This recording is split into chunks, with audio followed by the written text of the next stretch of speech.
Members of this House, a Happy New Year. And Mr. Speaker, our thoughts, of course, are with those affected by the recent flooding, and we thank the responders who are working hard to keep communities safe. Mr. Speaker, this week we published our elective reform plan to rebuild our NHS and end the Tory backlog. We will deliver where the previous government failed, empowering patients, boosting productivity, more care in the community and incentivising reform. Mr. Speaker, this morning I had meetings with ministerial colleagues and others, in addition to my duties in this House. I shall have further such meetings later today. Another 86 million to allow 7,800 more disabled and elderly people to live more independent lives, and of course the increased carers allowance. And the way in which we've set this up is in stages so we can act and improve as we go along, but making sure that we've got consensus for the bigger changes that may be proposed in the review, and I do invite him and members across the House to work with us on this so that we can get this right and make sure that what we put in place endures beyond just a few years. Thank you, David. Speaker, I'm afraid if the government doesn't bring in these long-term social care reforms this year, their NHS reforms, this Parliament will fail, so I hope he will revisit at the timetable. But moving on, Mr. Speaker, while the honourable member for Clapton may miss out on his big ouse from Elon Musk, the spectre of the richest man in the world trying to buy a British political party, should give us all pause for thought. And after years of the Conservatives taking millions in pounds of Russian money, will the Prime Minister now work with us to bring in long overdue reforms of party funding so that power in this country lies with the voters and not wealthy overseas oligarchs? I think we all had a smile on Sunday when the honourable member said how cool it was to have the support of Musk, ready for Musk to say should be removed just a few hours later. That's the rough and tough of politics. And of course we're looking at the question of funding more generally. And thank you, Mr. Speaker. I welcome the efforts this Labour government has made to reset. Mr. Speaker, the whole House has heard that the Prime Minister lost his brother during the Christmas period. So can I offer him, on behalf of my party, our sincerest condolences? Yeah. The new year has started with a focus on the decades-long rape gang scandal. Across the country, thousands of girls were tortured and sexually abused at the hands of men who treated them as things to be used and disposed of, destroying many lives forever. The Prime Minister has mentioned previous inquiries. He is right, there has been an inquiry into child sexual abuse, but it wasn't about the rape gang scandal. In its 468 pages, it mentioned Rotherham just once. Is the Prime Minister confident that we know the full extent of rape gang activity? Security to deliver the growth that we need. I know this is an issue of considerable frustration to his constituents. The decision in question, Mr. Speaker, is ultimately for Eurostar, but we are keen to see international services reinstated to Ashford as soon as possible, and I would be happy for the Rail Minister to update him on the latest discussions. Yes, Stephen Fint. Mr.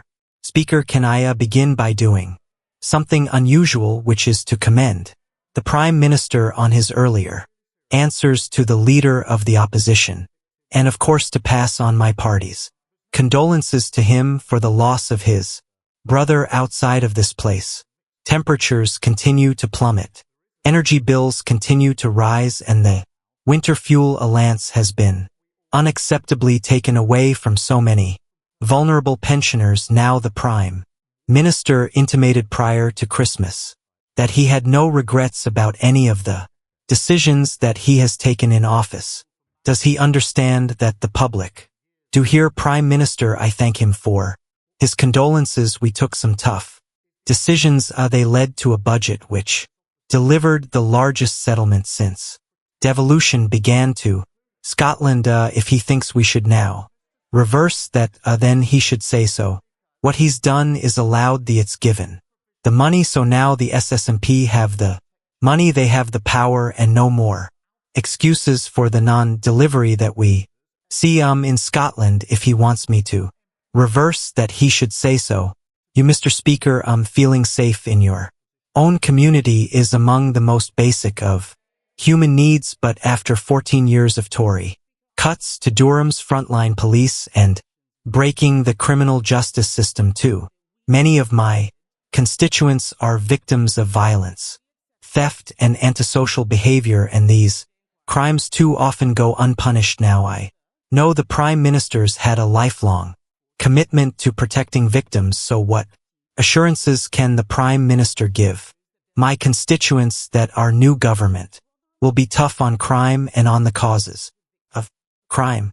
Mr. Speaker, he's right to raise this important issue, and I have to say, when he said there were cuts to polices, and somebody said boring, I think that somebody opposite just did for him. That tells you everything you need to know about the last 14 years. He's right, we need to crack down on those committing 6 acts in our communities, and that's why our plan for change puts 13,000 extra police and PMQs IN into any neighborhood policing, 3.5% real terms increase, and of course tough new respect orders where they lost control. We'll take back control and deliver safe and secure communities. Thank you, Mr. Speaker. My constituent Dipak first opened the doors to his pharmacy in 1991, and he's been serving the Chud community ever since, greeting many of his patients by name.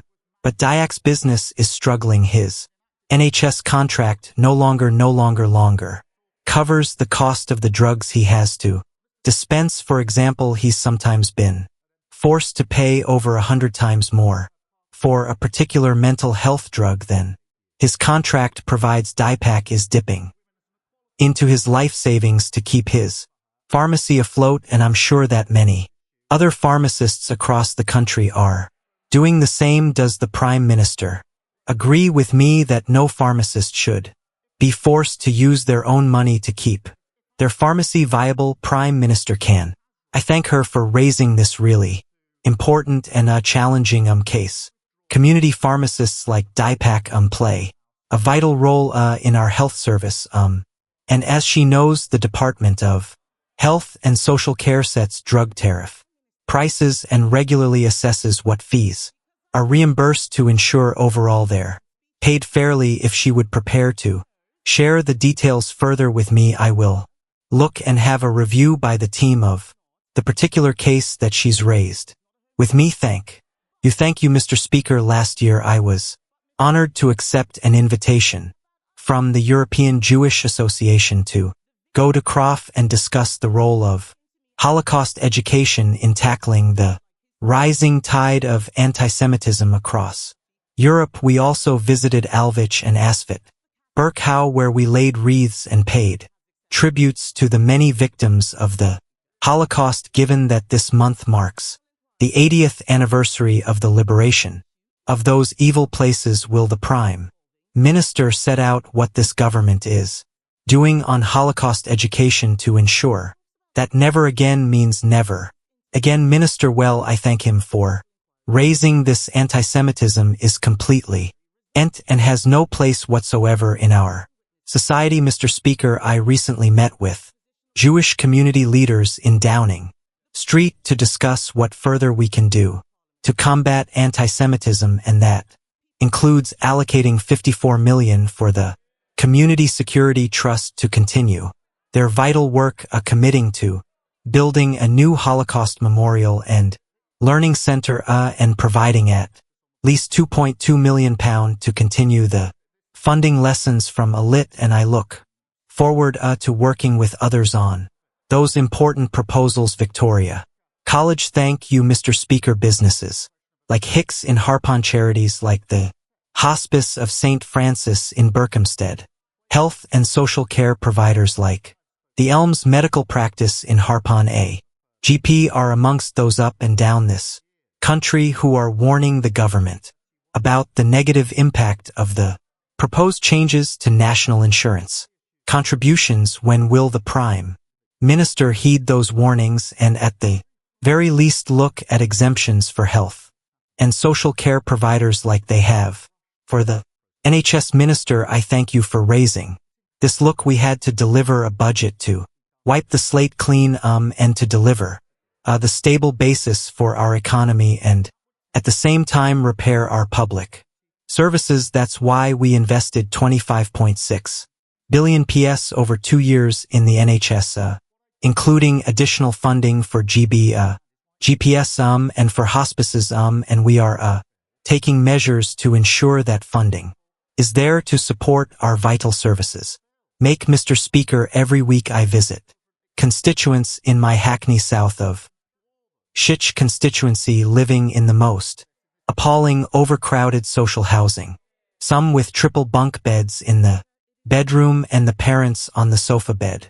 In the living room, the nearest available property to buy would be £500,000 and it's out of the reach for these hardworking families. I really welcome our government's commitment to 1.45 million new homes. Will the Prime Minister agree that we need clear targets for the number of social housing units so that families in Hackney can live in dignity? Minister, I'm grateful to her for raising this and she describes an appalling situation when it comes to housing, and one would be familiar to a number of MPS on both sides of the House, and that's why we will deliver the 1.5 million homes that we desperately need across the country. She's right, and the budget announced 500 million into the Affordable Homes Program, which is hugely important. 100 million of that going to the Greater London Authority, and we will also, Mr. Speaker, reform the right to buy to deliver a fairer, better value, a more sustainable scheme where long-standing tenants could buy their own home. Andrew George, thank you, Mr. Speaker. In Cornwall, in the last 10 years, over £500 million has been handed to holiday homeowners through various tax loopholes, etc., whilst local families are being evicted from their homes to make way for yet more holiday homes as the housing crisis deepens and worsens. The 6 MPS in Coral are determined to reverse this situation and to address these issues before the end of this Parliament. Will the Prime Minister agree to meet us so we get the full backing of government and deliver first rather than second homes for the good of Cornell and the of silly Prime Minister? I thank you for raising this. We are committed to building those 1.5 million homes, and that includes 4,500 new homes every year in Cornwall. But I do recognize the point he makes, which is that excessive concentrations of short-term lets and second homes in places like Cornwall can impact the availability and affordability of homes. That's why will enable councils to charge a premium on the council tax bills of second homes, abolish the furnished homes regime, and introduce a registration scheme for short-term lets. But I am happy to make sure that he and his Cornish colleagues do get the meeting they want with the Housing Minister to discuss that further. Joyce Venton Glenn, thank you, Mr. Speaker. This government is committed to using the criminal justice system to tackle violence against women and girls, but when an abuser can use a child's custody battle to continue their abuse, as happened in the case of one of my constituents, is clear that we need to raise the issue in the civil courts too. Will the Prime Minister please look at ending the absurd assumption that a domestic abuser's involvement in a child's life is advantageous to their welfare? Minister, yeah, absolutely, and he's right, Mr. Speaker. Family courts must never be a tool that domestic abusers can use to continue their appalling abuse, and that's why we're expanding the number of new Pathfinder courts to provide dedicated support to survivors and protect the welfare of children. We are reviewing the presumption of parental involvement and will set out our position in due course. I'll make sure that he meets the relevant minister to discuss this further. Christine J., thank you very much. Mr. Speaker, and can I associate myself with the remarks of the Liberal Democrat leader and others today. Happy New Year to everyone, but 2025 is already proving a challenge for many of my constituents, pensioners, families, small businesses, the hospitality industry, GPS, social care, as others have said. They know that the SNP has failed to deliver for Scotland. They hear when the Prime Minister says that the Conservatives left the economy in a mess, and they know that governments make difficult decisions, but what they are asking me is, when is this government going to do something positive for them to overcome the negative impacts they're facing from the budget? Minister, can I just address something I should address to our leader, which is to express our condolences about J. Ramzan. I apologize, I overlooked that earlier on. She raises import about the failure of the SSNP and the legacy of the Tories, and I'm proud that this Labour government delivered the largest budget settlement for Scotland since devolution, and that means, Mr. Speaker, in answer to a question, 100,000 workers in Scotland benefit from the increases from the national minimum and living wage each year. An estimated 3.2 people in Scotland will benefit from the extension of the 5p cut in fuel duty. And it comes, of course... This is a very, very important issue that does matter to the country. It matters to all our constituents. I want to make sure they can hear what's being said by the Leader of the Opposition and the Prime Minister of the Opposition. For music, Scotland last year, this Labour government delivered justice for members of the My Workers' Pension Scheme. 45,000 members of the similar British Coal Staff Superannuation Scheme are keen to see their £0.3 billion investment reserve returned to them, which could boost coalfield communities like mine in Cannock Chase. Will the Prime Minister meet with retired miners' trustees and coalfield MPs to discuss what could be done for BCS members up and down the country? Minister, well, thank you for raising this issue. I was pleased, Mr. Speaker, that the first increased payments to mine workers scheme members were made at the end of November. I do understand the strong feeling on the British Coal Staff Superannuation Scheme, which is why the Minister for Industry met the trustees last year, and we will be working with the co-staff trustees to consider their proposals once the new mine workers pension scheme arrangements have been agreed. Greg, thank you, Mr. Speaker. Mr. Speaker, first of all, we had a chancellor who embellished her CV. Then we had a transport secretary with a fraud conviction, and now we've got an anti-corruption minister who's being investigated for corruption. Now I know the Prime Minister likes being in a free accommodation, but does he really think it's appropriate that his minister has been given free housing by the political allies of some very dubious foreign regimes? Prime Minister, Mr. Speaker, the city ministers acted appropriately by referring herself to the independent advisor we brought in our new ministerial code to allow ministers to ask to establish the facts. I'm not going to give a running commentary on that important exercise. Tonti, the last couple of days I wrote to the England and Wales Cricket Board regarding the upcoming game in the Championship Trophy against Afghanistan on the 26th of February. I have met with the ECB, and we are calling for the game to be boycotted. I thank everybody for the support that I've had across this house. And also the other place I also would like to thank very much the Prime Minister for his intervention with the England cricket with the International Cricket Council yesterday. But would he please agree to meet and talk to his counterparts in South Africa and Australia that they boycott the games as well? Mr. Speaker, there's been an appalling erosion of the rights of women and girls in Afghanistan. And we all should condemn that suppression of freedoms in the strongest terms, and that's why we provided additional aid, at least 50% of which we go into women and girls. DCMS are in touch with the international counterparts on this issue. I welcome the England and Wales Cricket Board making strong representations to the International Cricket Council on Afghanistan's women's cricket team final. Question S. Roger Gill. Thank you, Mr.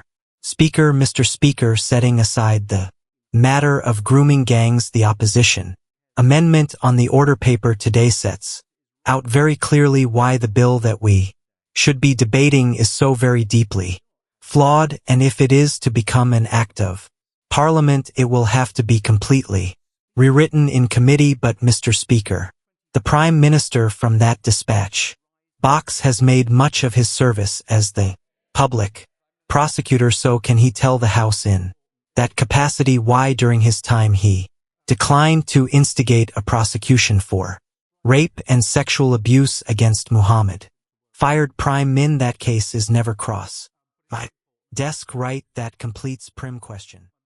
Members of this House say Happy New Year, and Mr. Speaker, our thoughts of course are with those affected by the recent flooding, and we thank the responders who are working hard to keep communities safe. Mr. Speaker, this week we published our elective reform plan to rebuild our NHS and end the Tory backlog. We will deliver where the previous government failed, empowering patients, boosting productivity, more care in the community, and incentivified reform. Mr. Speaker, this morning I had meetings with ministerial colleagues and others. In addition to my duties in this House, I shall have further such meetings later today on behalf of everyone in Souther, and I hope the whole House can I offer the Prime Minister condolences on the loss of his brother over Christmas. Everyone a Happy New Year. At last July, the public overwhelmingly backed Labour manifesto commitment to halving violence against women and girls. Can the Prime Minister set out how today's vote on the Children's Well-being Bill is a crucial step to delivering that promise to protect children, and without the delay of an unnecessary further lengthy inquiry? Can I thank him for his remarks about my brother and the other colleagues who've sent me remarks. Mr. Speaker, he raises a very important issue. Violence against women and girls, abuse, child sexual exploitation are sickening, and many victims have been let down for a very long time by warped ideas about community relations and the protection of institutions. Mr. Speaker, he raises the question of inquiries. There have been a number of inquiries, both national and local, including one covering Oldham, and reasonable people can agree or disagree on whether a further inquiry is necessary. This morning I met some of the victims and survivors of this scandal, and they were clear with me that they want action now, not the delay of a further inquiry. The J inquiry, the last national inquiry, was 7 years, which would take us with a further inquiry to 2031. I think action is what's required, but whatever your view, whatever anyone's view on whether a further inquiry is needed, what I find shocking is that anyone in this House would vote down the Children's Well-being Bill this afternoon. Is vital protections for the most vulnerable in our society, and I urge the Leader of the Opposition to withdraw her wrecking amendment. Lieu of the Opposition can applause.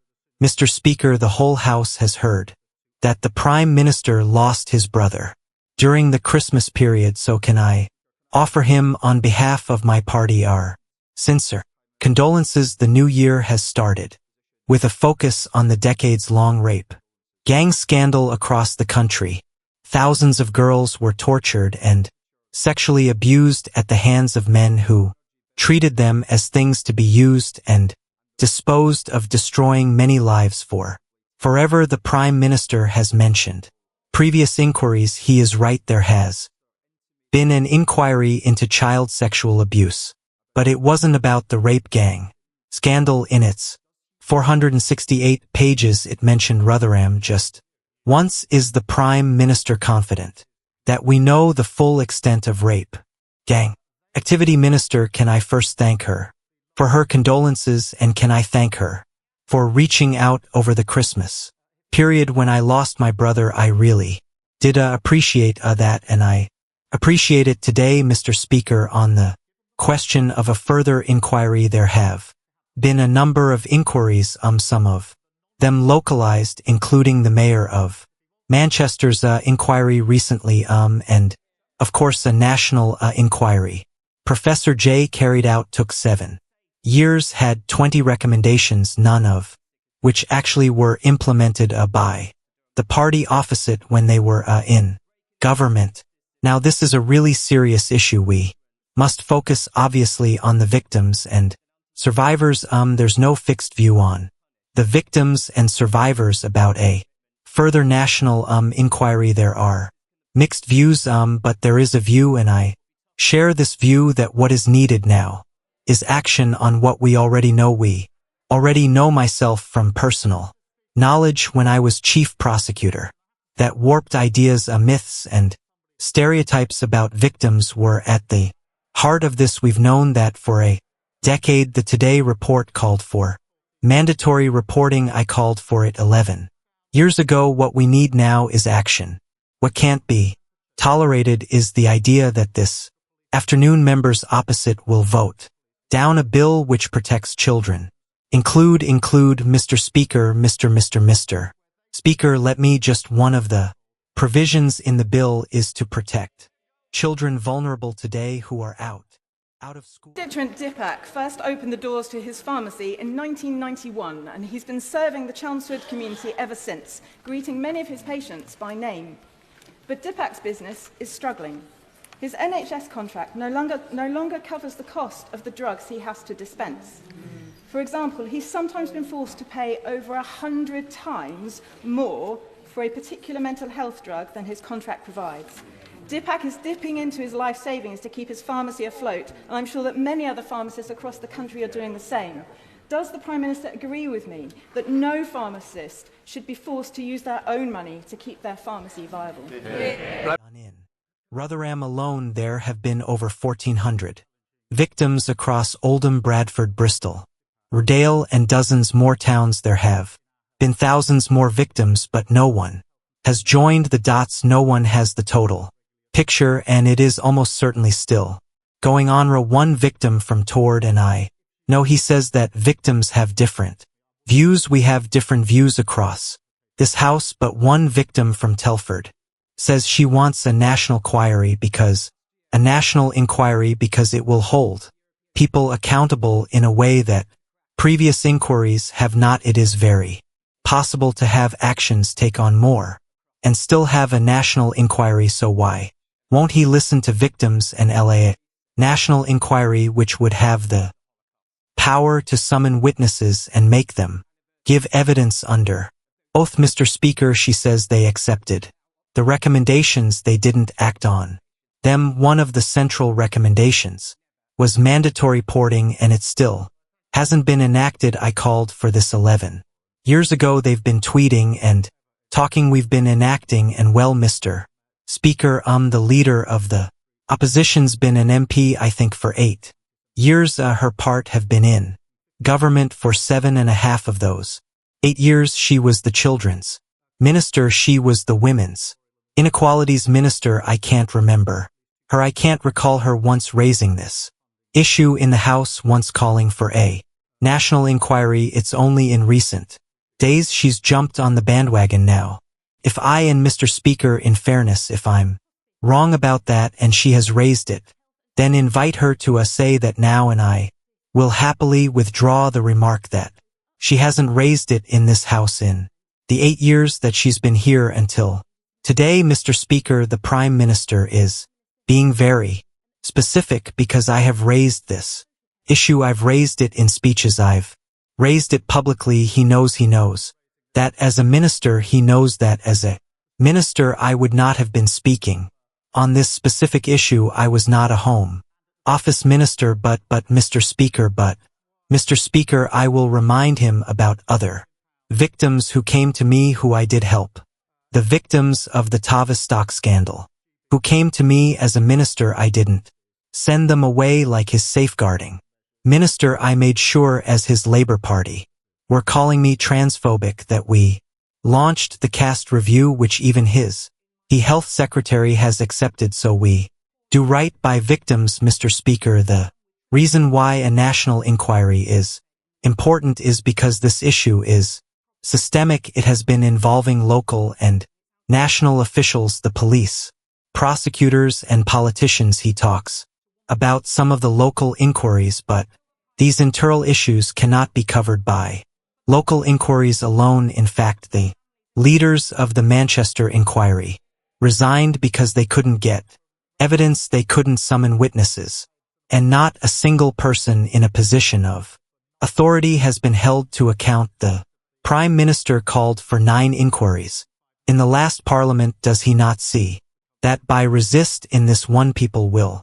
start to worry about a cover up? Mr. Speaker, this is an important issue and we have to focus on the victims and survivors, and it isn't helpful this sort of lies of misinformation and slinging of mud doesn't help them. A night doesn't help one bit, Mr. Speaker.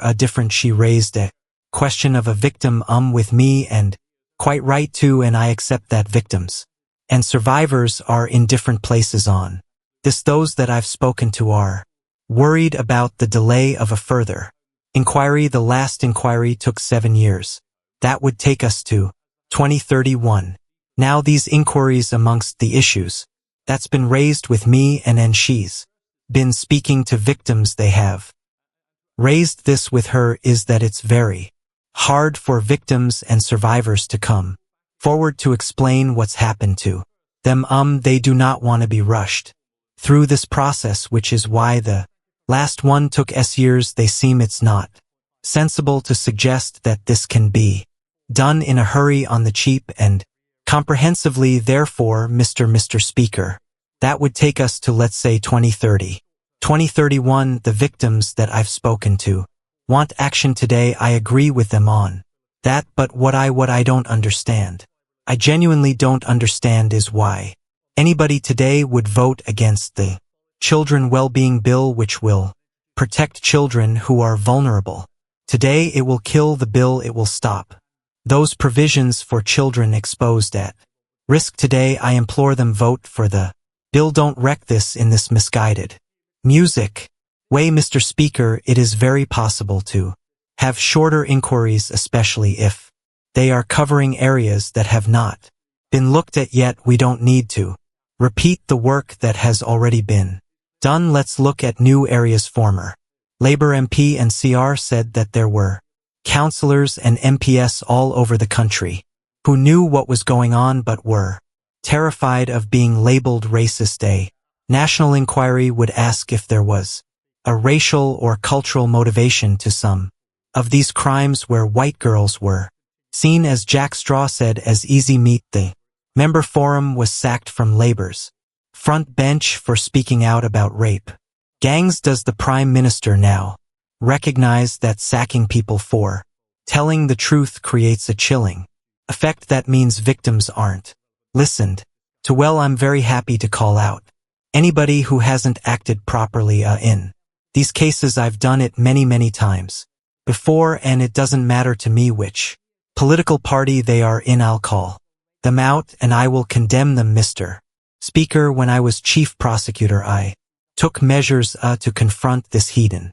The first of the mass prosecutions for an Asian gang was in Rockdale. My team came to see me. It put a number of Asian men in the dock. They wanted the green light for the first of these cases to take place. I gave that green light, but on one condition, because it came to my attention that one of the men that was going into the dock had previously been arrested but not charged, and I said, you can bring the first of these mass prosecutions, but only if you look back at the file where we weren't charged and tell me what went wrong with a report so that I can put it right. And that's what started the reforms I brought about. So that's the approach I took in practice whilst others were tweeting and talking. It's the approach I would take now in any case where there's wrongdoing. Here, but what we've got to do now. Professor J has said this. We have had a number of strong findings. There are 20 on the table from Professor J. We've got to get on with action. Don't block at this. Applause.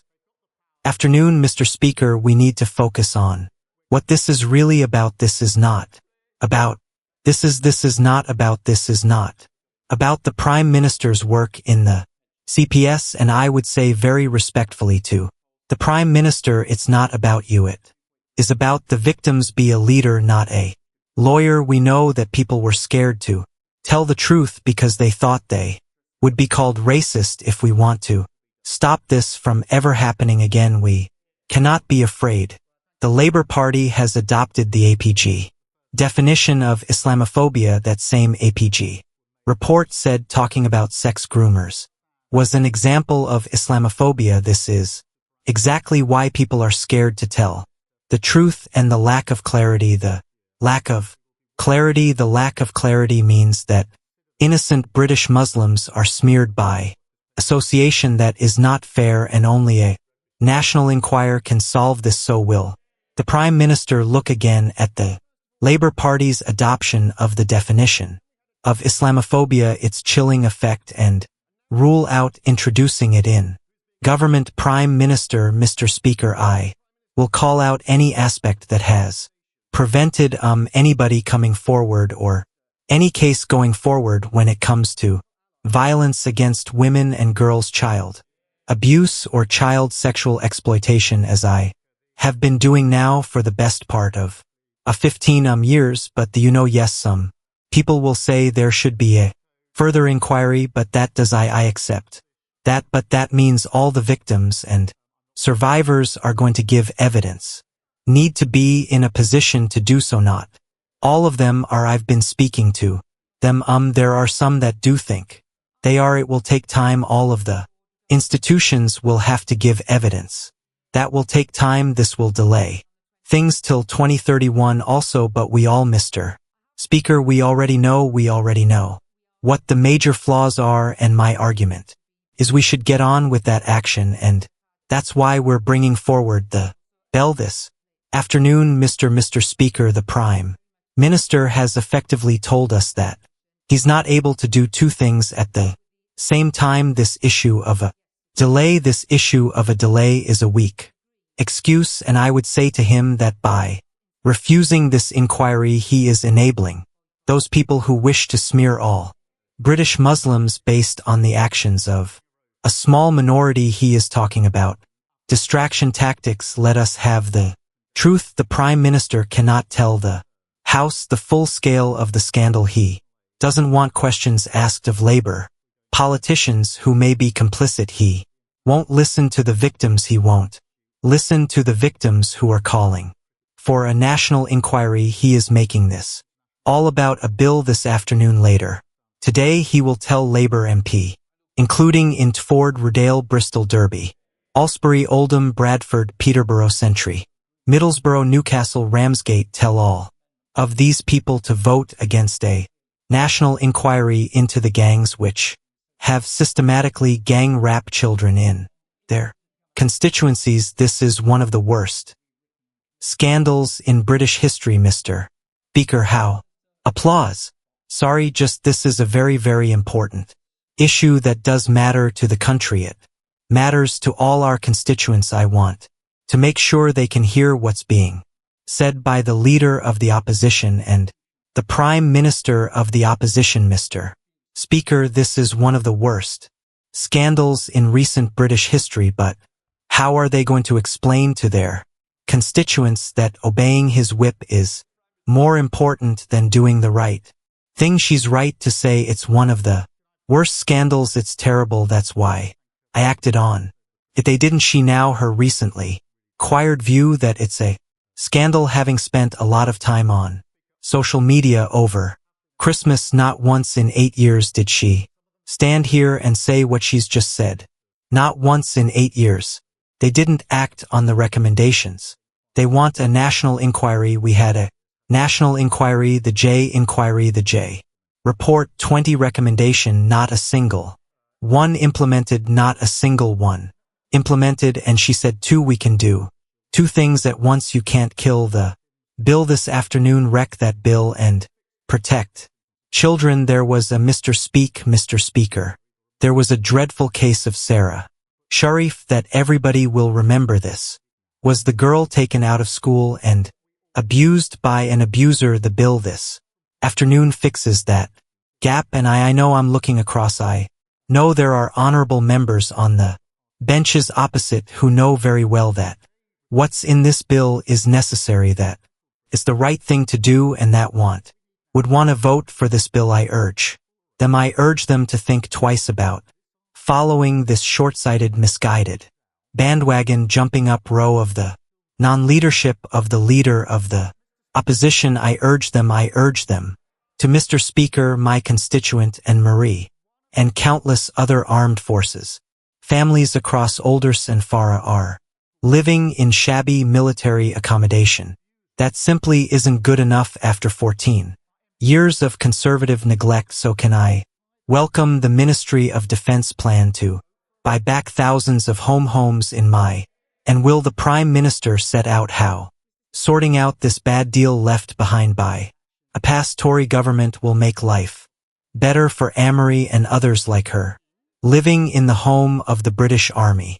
Prime Minister, can I thank her for a question, and we all owe extraordinary debt of thanks to those who serve Mr.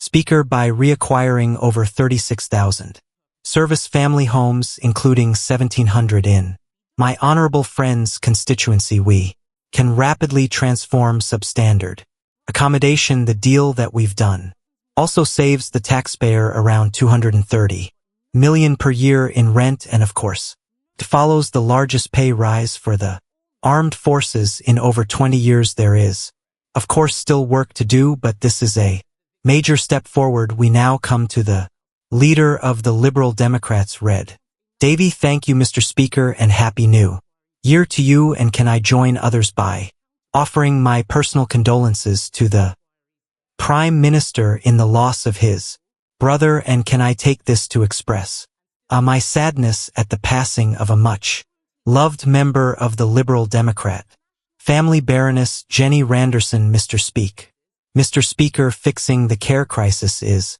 urgent for the millions of people, elderly and disabled, who are not getting the care they need, for the millions of family carers who are making huge sacrifices to fill the gap for the NHS, where over 12,000 people are stuck in hospital beds because they can't get out of hospitals. The care is not there for them. The Prime Minister is right to say we need a cross-party approach today, but as Sir Andrew Dill has said today, that needn't take 3 years. So will the Prime Minister please speed up this work so